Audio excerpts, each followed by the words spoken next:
Hey, everybody, it's Monday night. Lisa Copeland here, your host for Conquering the Shift.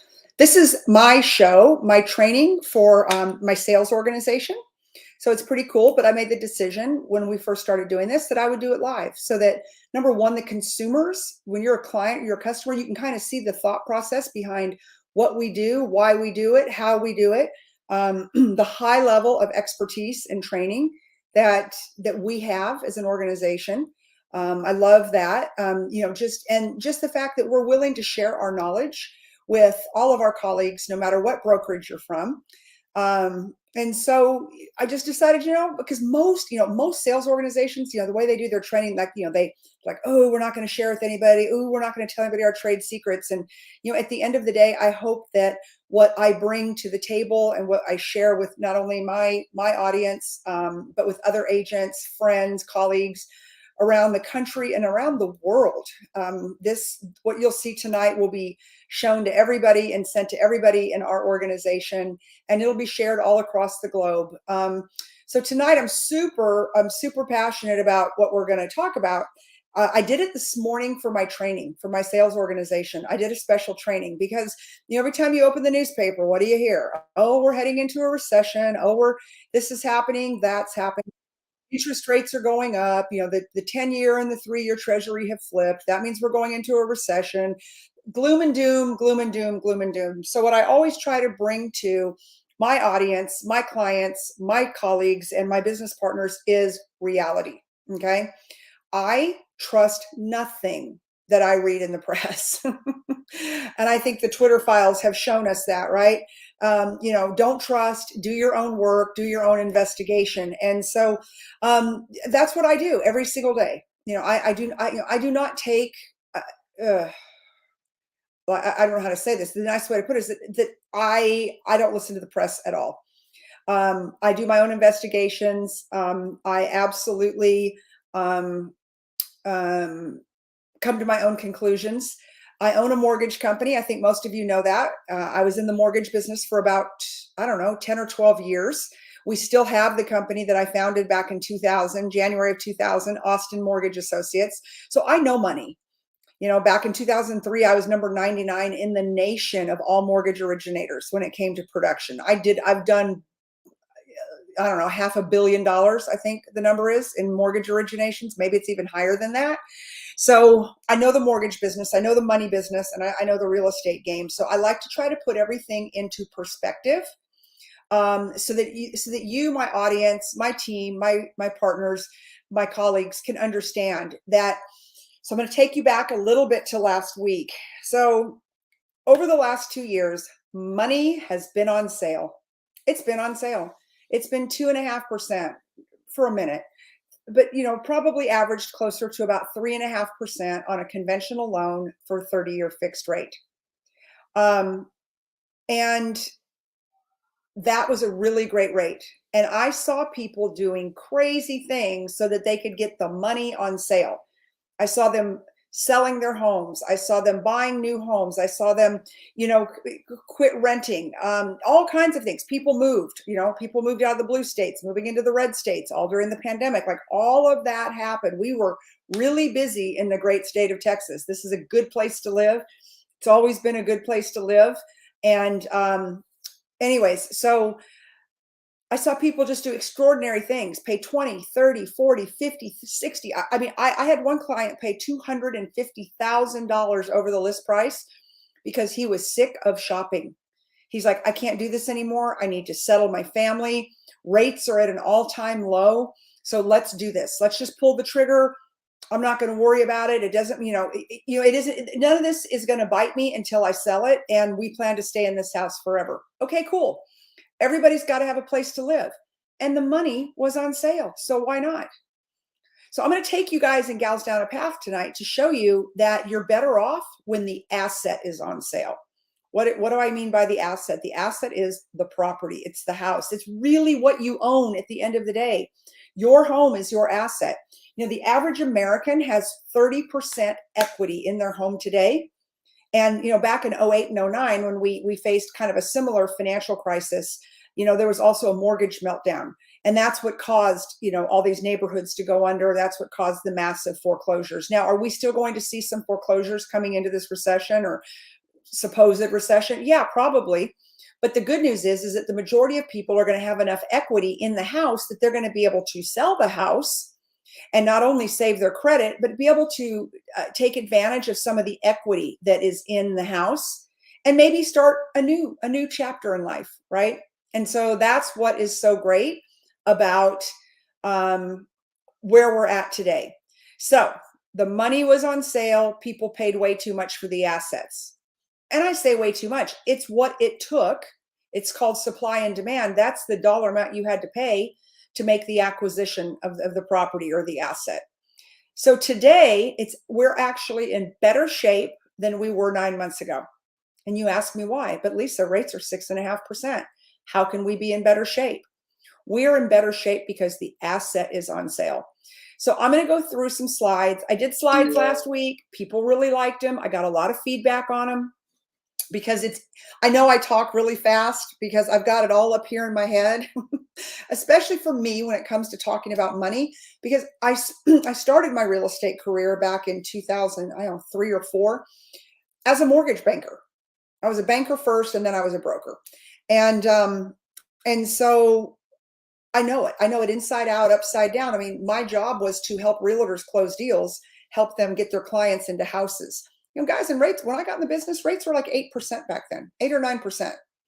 And did anybody slow down on buying houses? No, we've just been conditioned in some very extraordinary times, right? AKA a pandemic, a supply chain issue, builders have to quit building. So then all of a sudden now we've got more pressure on the resale market than we've ever seen. There's no new construction out there, which really handles 30 to 40% of all home buyers. That's gone away. Supply has gone away. Demand is insane if you live in Texas or in Florida. The demand was there. And so, it was the perfect storm.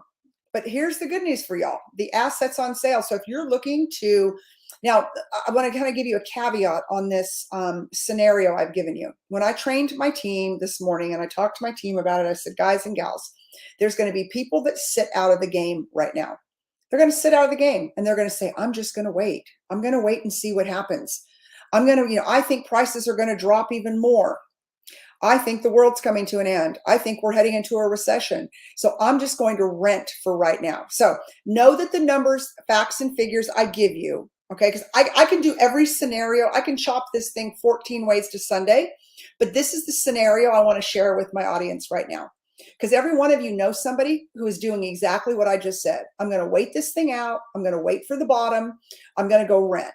I'm going to go rent for a year. I had a client tell me that the other day. I literally laughed at him. Did not even mean to. It was like involuntary. I just started laughing. I go, don't you think if any of us knew where the bottom was? I mean, none of us expected this to happen. None of us expected this shift. I mean, I was starting to see signs of it a little bit, but I thought, surely to God, no way. There is no way. But it did, and it happened almost overnight.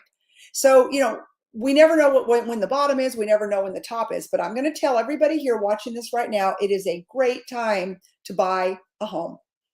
It is a great time to not be renting a home, okay? So I'm going to get into now the training I did today for my team, and then afterwards I'll take questions. So here we go. I'm going to bring on my slides. All right, so anyways, so I'm going to talk about the 3.5%, probably an average rate during the pandemic, to now what is the 6.5% mortgage. And does that vary every day? Of course it does. It could be 6.75, it could be 6.25. Again, I'm just trying to do a pretty decent law of averages so that you all can get your mind around the fact that it's never okay to rent. If you have a bone in your body, if you've got any way to be able to get into the game, you got to get into the game.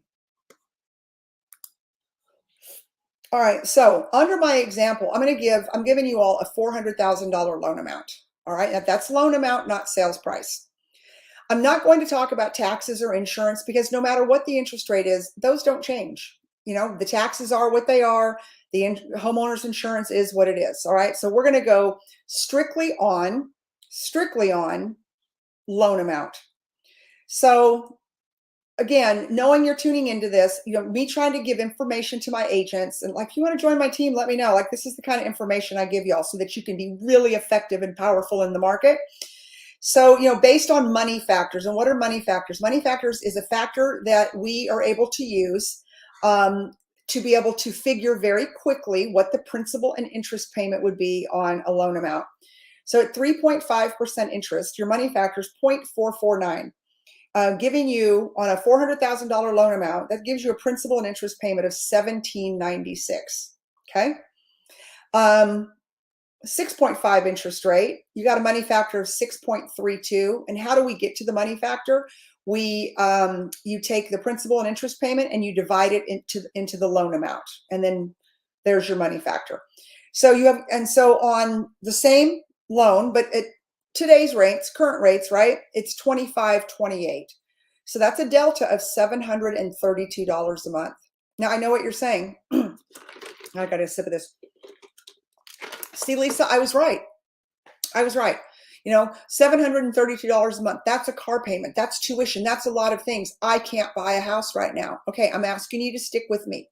And if you've got somebody out there that that is commiserating and they're paying rent and they're going to wait for the bottom, they're going to see if this thing crashes and they're going to show everybody they're just going to pay rent, meaning they're going to pay the other guy or gal's mortgage, stick with me. Tag them in this and share this out. All right. I'm going to make a case for the fact that it's never, ever good to pay rent. All right. So taking the principal and interest payment at $400K of $25.28. Now I want to break that down for you guys.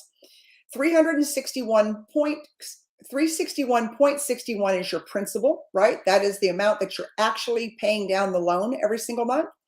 And 2,166.67 is the interest. Right? That is the interest that you will pay that month. So you break down the principal and the interest. That's why they call it a P&I payment. All right. So this is based on the first 12 months you have the loan. And why do I say that? As you pay the loan down, right, you have a lower principal amount, more goes to the principal every month and less to the interest. So this is the first 12 months of your loan. So in the first 12 months, you will have reduced your principal by $4,339. So that means you're going to owe $4,339 less on that house 12 months from now. You're going to have paid in $25,992 in interest over 12 months. And then that's where everyone goes, see, I told you it's a better deal to rent. Well, I don't know about y'all, but most rent payments in Central Texas for 2 and 3 bedrooms are anywhere from $2,600 a month on for decent places. Okay. So based on a 25% tax bracket, and guys and gals, that's low. Most people are on a 28%, 28 to 32. All right. But I went low on this just to prove my point. So let's just say you're in a 25% tax bracket.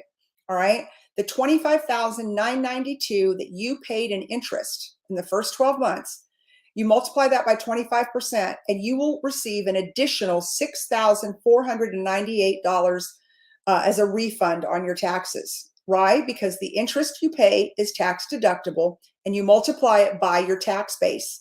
So if you're at 32%, you're at 31%, that number goes up. Now, let me just put a disclaimer out there. I'm not an accountant and I'm not giving tax advice, but I am. This is a real write-off, okay? It just is. So let's keep going with my slides. So equity and interest.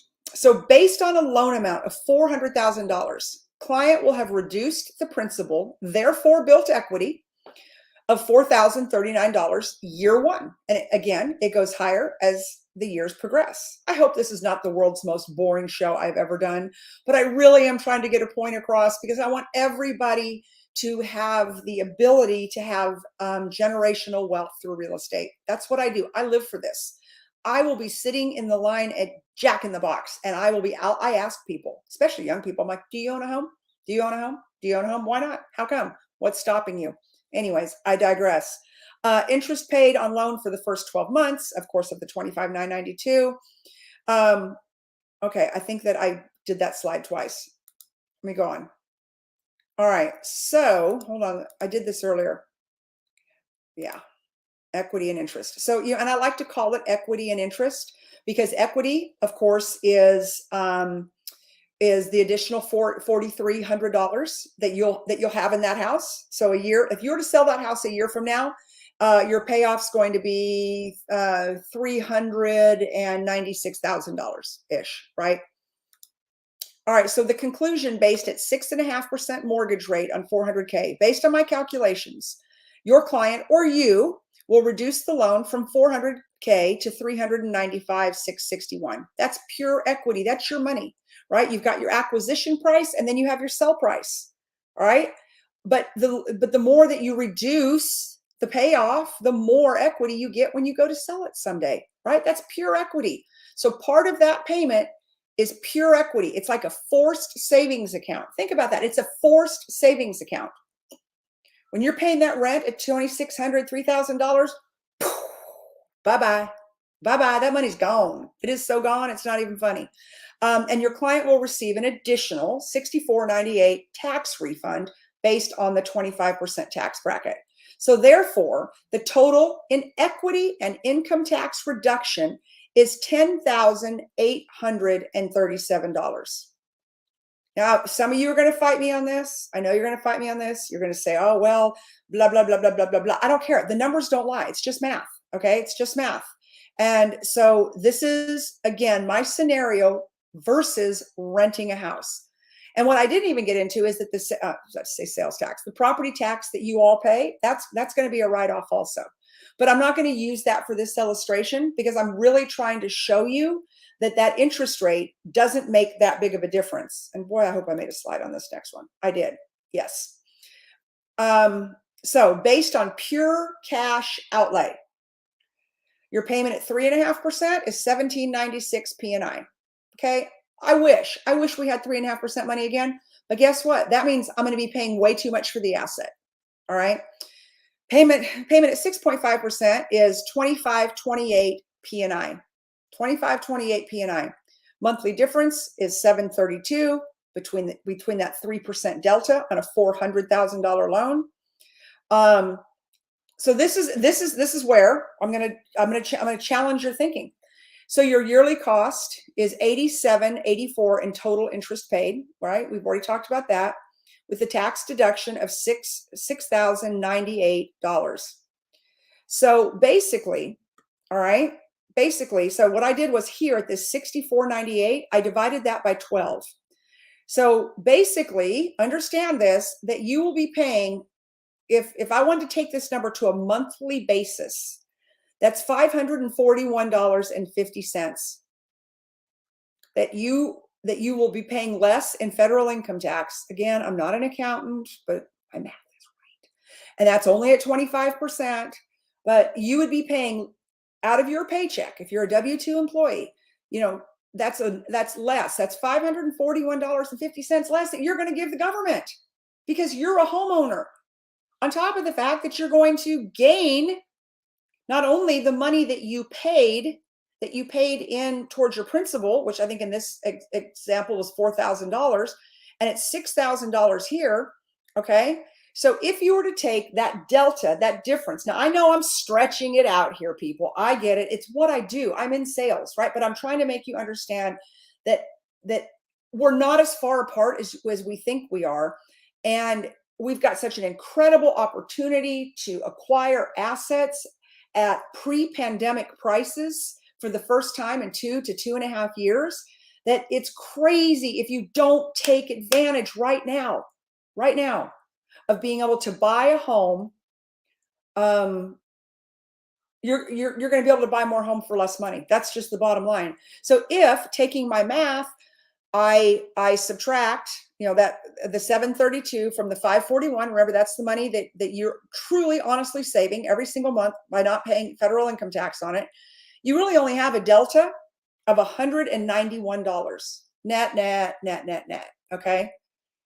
So I was talking to my team today and breaking it down, and I said, guys and gals, I want you to understand these numbers, because I know just going out of the chute, talking to our clients, it's like, well, the rates are 3% higher than they were 9 months ago. when I was looking 9 months ago and I couldn't buy a house because there was 15 offers on it and they were bidding them, and I was having to put an appraisal gap in there. Those of you who bought a house in the last 12 months and you had to do anything I'm talking about, no inspection, appraisal gap, no option period, paying over, I was about to say over sticker, that's the car dealer coming at me, paying over list price. If you're brave enough, just tell the truth. Just stick a 1 in the comments. Everybody did it. That's what it took to acquire the asset.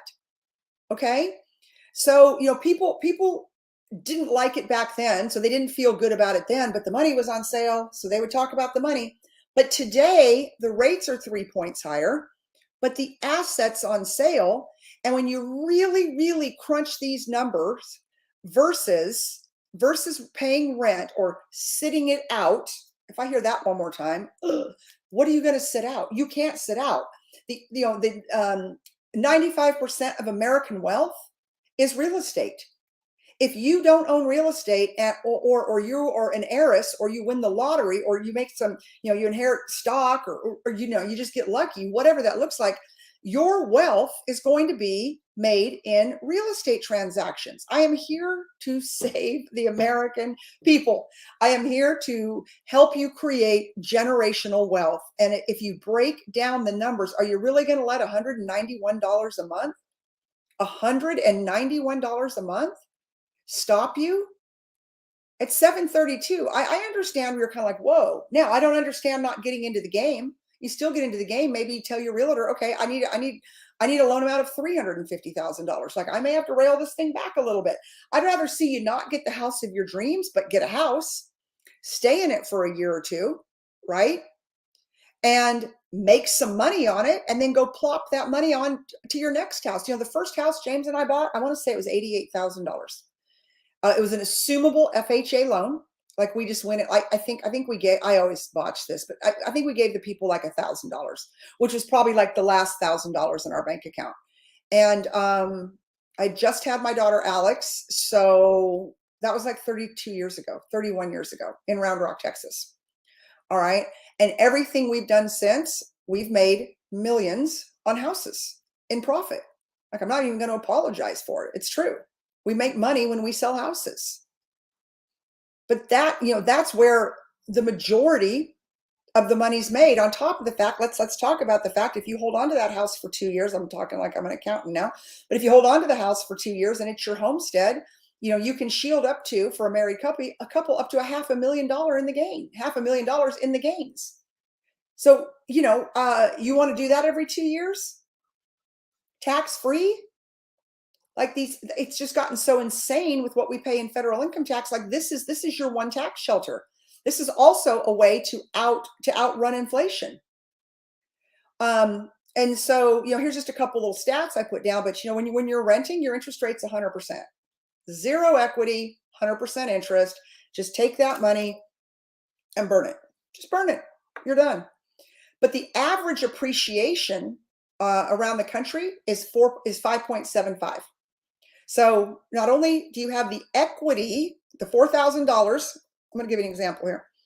The $4,000 that you paid in, right, in equity, but let's just say, so the $400,000 loan, let's just say it was a $500,000 house. But so 500,000 times 5.75 equals, that's $28,000 of pure equity every single year.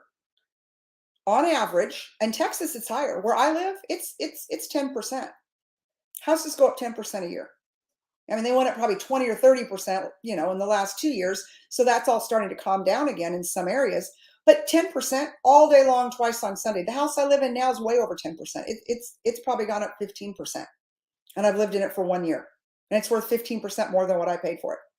Which, by the way, I paid cash for it because I made so much money on the other house I sold that I held on to for 8 years. I mean, I got a free house out of the deal. I mean, any way you want to cut the mustard, but that's what happened. I got a free house. My other house made so much money that it paid cash for this house. And then this house just went up another 15. Like, I'm not being braggadocious about this. My friend Elena Cardone says, you have to repeat successful actions. And when you have successful actions, you need to tell people about them. That was a successful action.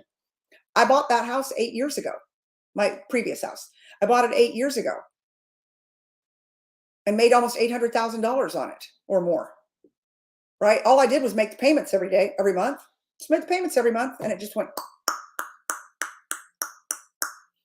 I took that money, and on 500,000 of it, I didn't have to pay any taxes. I took that money and I came and I built the house I live in now and wrote a check for it, right? Again, I'm not being braggadocious. I hope everybody can do that. I couldn't do that when we were young, right? But now that we're old enough, we've had enough successful actions in real estate transactions that we just keep flipping the money, flipping the money, flipping the money. That's what I want for every single one of you. So you've got to be able to get into the game at some level, some way, somehow. You got to get your toe in the water. I'm going to come to you guys and gals next week with some different loan programs that maybe you don't have $100,000 to put down. I get it, but there's a lot. But again, the mortgage banker still own a mortgage company. I'll show you how to get into these houses. You are better off doing that than paying rent, because all you're doing when you're paying rent is you're paying the landlord's mortgage. But if I could show you the last 30 years of our life, like all this stuff didn't just happen to us. It took us 30 years, right? Just for the $88,000 house that I'm sure we made no money on when we sold, because the next guy assumed it. And then we bought another house, and I think we probably made, I don't know, 40 or 50 grand when we sold that one. I think we made 100 on the next one when we sold it, and 250 on that one. I mean, I can just go on and on. But then the big score was the last one we sold, where we made about $800,000.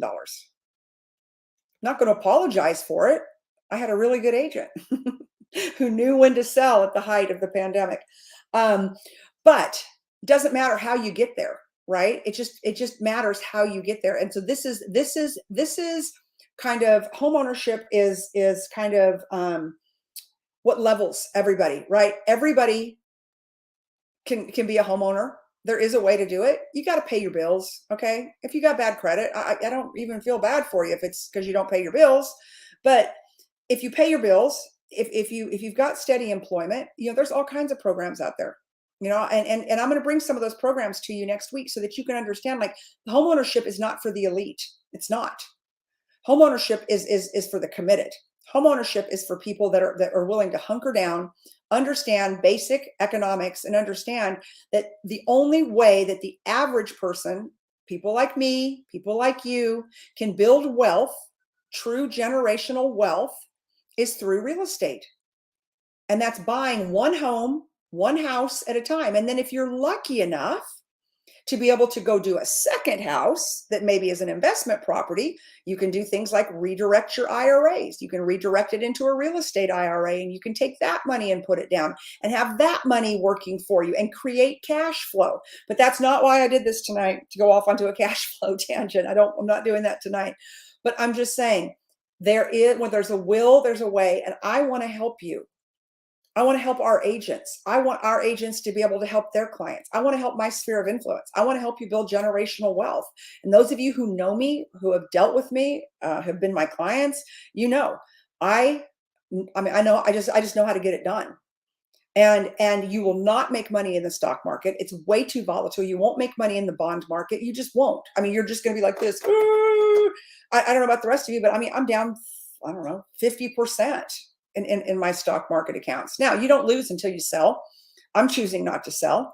I'm going to hold it, but it's nerve-wracking. So as I watch my stocks and my bonds go down like this, I'm watching my home equity go up like this. Wow. Where do I want my money? Do I want to put it in the stock market, or do I want to put it in the real estate market? Oh, I guess my rant is over. And here's my disclaimer, and I'm putting it on camera. I appreciate your time today. This presentation is not intended to give tax advice. It's only an illustration. But it's the world according to Lisa for sure. Let me come back over here. So I'm going to take that off. I hope you all find this helpful. I hope you'll share this out. If you're my team and you're on today, send this to your clients. And here's the deal. You may or may not agree with me. That's okay. And again, understand that this was based on talking to somebody who's going, I'm not going to get in the game right now. I'm just going to rent because I'm going to wait for the bottom to fall out of the economy. God, I don't even want to be your friend. That's just depressing, right? We need to stimulate the economy, number one, but two, most importantly, we've got to protect our dollars. You put your money in the bank and inflation will just eat up your dollars like a Pac-Man. The money in the bank is deflating as fast as everything else in this country right now. Okay. But your real estate is still appreciating. So why would you not take your money, every dime that you can? Now, I want you to have 6 months to a year of a cushion in case something happens. I want you to have money in the bank. I'm not saying take every dime you own and put it in real estate, but I'll tell you what, I do. Like I want my money where it's appreciating. You know, I like to say, I want my money where I can see it. I used to say that about my closet. I used to say, I want my money where I can see it in my shoes and my purses. But today I want my money in where I can see it, and that's in real estate. I love, like, there's nothing I love to do more every month than going in my neighborhood where I live now and see what houses are selling for. Oh, makes me so happy. Just makes, because I'm just like, I'm making money. I'm living, I'm doing what I have to do. I have to have a roof over my head, but I'm making money every month because my house is appreciating, and yours will too.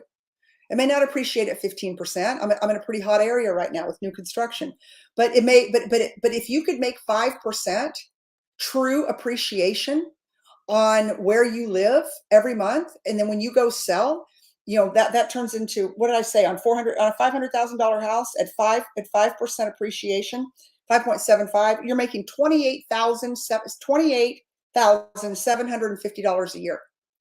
Free money. Free money. Now it's parked in your house, right? And there's other ways to access the money, right? And again, I'm so bad about digressing, but that is equity money sitting in your house. Your house is a forced savings account, a forced savings account. So are you going to get in the game? And thank you, Lisa Reyes, for that. I'm going to put that little comment up there. And you know, for those of you who follow me and you tune in every Monday night, and then this will go out to our teams. You know, you guys know me, right? I'm very bullish, and I think you have to be. But what I'm excited about is the fact that the asset's on sale. You know, the payment differences. You know, we are one pandemic, one war, or one president away from these rates dropping again. They're just going to. Something's going to happen. One of the three. We're going to get a new president. We're going to get into some sort of conflict or war, terrorist attack, or, you know, God forbid, there's going to be something on the homeland that puts everybody into a frenzy. And then all of a sudden, now what happens? Well, the Fed's going to start dropping rates. That's the first thing the Fed does. When everybody freezes and says, oh, I'm not going to spend money anymore. Oh my God, I'm scared. I'm terrified. They just start whacking the prime. They whack, whack, whack, whack, whack. And when they whack it, that affects the bond markets. The bond markets.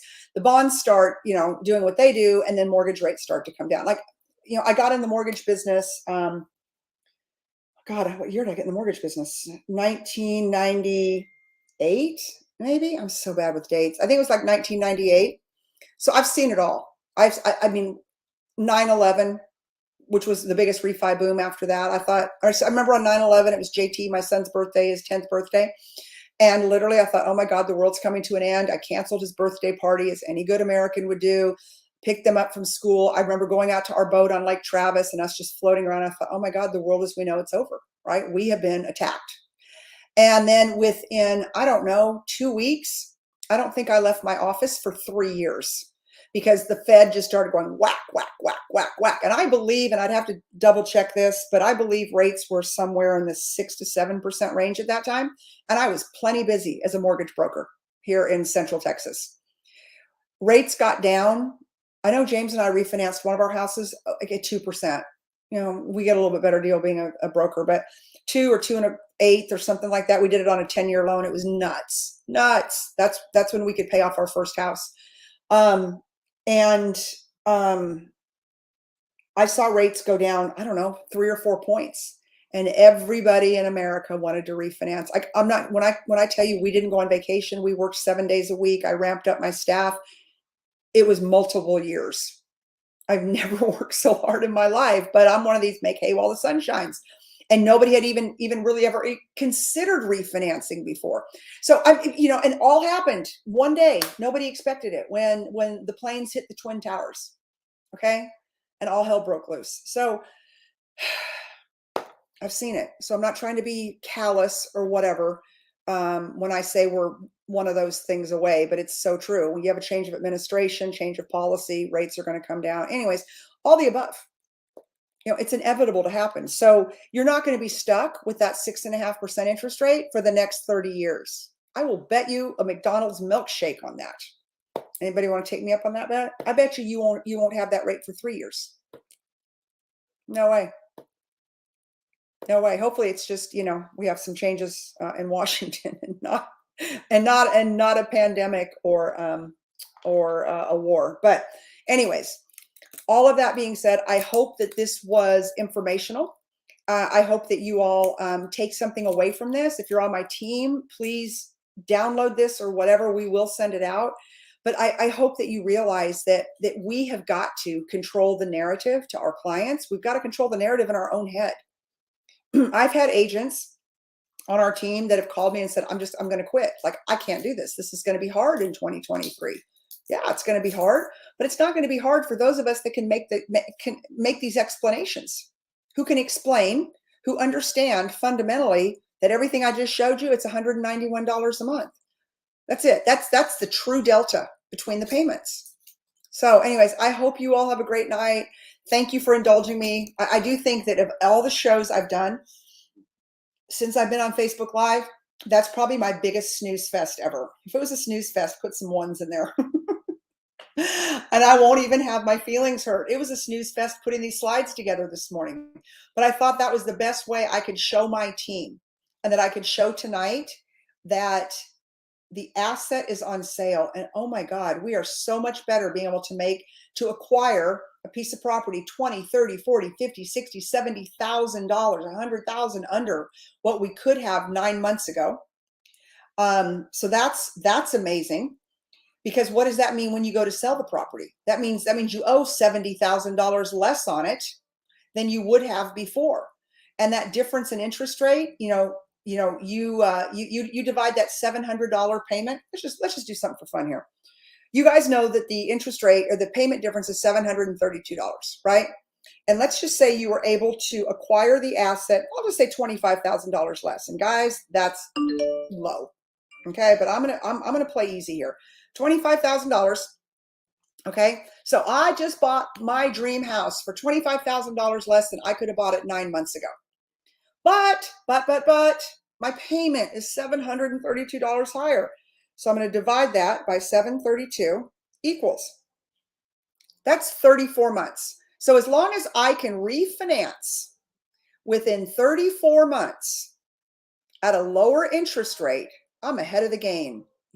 I get to keep that $25,000 gain. And what is that? 3 years? Promise you, you're going to be able to do something in 3 years. Next week, I'm going to come to you guys and gals with creative financing options because I know the money. And, it's a little more of a jigsaw puzzle nowadays than it was 9 months ago. But again, I would get a pit in my stomach when I would submit an offer. Scenario, I would tell my clients, okay, now we got to figure out how much over we're going to offer. And we'd do some stuff and I'd start talking to the listing agents. We're going to have to give up the inspection. We're going to have to do an appraisal waiver, like a gap. What does the gap mean? The gap means that, if we buy it if we pay $500, but it only appraises at $450, you're going to have to come up with the cash difference between the two. Probably going to have to limit repairs to $1,000. Like, this is stuff every agent in America had to have a conversation with their clients. But the clients would say, it's okay. I've got to have somewhere to live. And the rates are so cheap. So flip the script. You're better off paying less for the asset, more for the money. You have a lot more flexibility. And you're going to build equity a lot faster. So again, thank you for indulging me tonight. I know this was probably the biggest snooze fest I have ever done, but I feel like the information is important. So I just got back from Scottsdale. I was with Sharon Lechter, and she says assets are sexy. Of course, she was the co-author of Rich Dad, Poor Dad, the #1 financial literacy brand still in the world. She and I have got some really big stuff coming up that we're going to be doing in 2023. I'm heading Thursday to Miami to see my team in Miami and to go to Grant Cardone's Real Estate Summit. I'll really be on fire. I've been through this summit before. It's fire. It's just fire. And I'll come back with so many different ways, upside down, upside forward, for you to get into the game. It won't even be funny. So anyways, just keep learning, keep being great. Don't lose faith. We still live in the greatest country in the world. We absolutely do. Doesn't feel like it some days, but we do. And just the one thing that you can take control of is your personal wealth. And the way that you can build personal wealth for 90% of American people, the only way they'll ever build personal wealth, 90%, remember there's lottery winners, there's people who get lucky out there, but 90% of us are going to build it through real estate. And I want to help you. I want to be your partner to help you build your generational wealth, wealth for your family through acquiring real estate. If you're in Central Texas, I'd love to hear from you. I'd love to work with you. And if you're anywhere else in the country, I've got a kick-ass team that I train just like this every week, and I consult with them and I help them on their deals. And I will refer you to somebody. I'll help you. I'll refer you to somebody that will take care of you and have you and your interest at heart, not theirs, not try to sell you the most expensive house, but to find you the best value and to help you build generational wealth through real estate. I love you guys, and I'll see you next week. Bye-bye.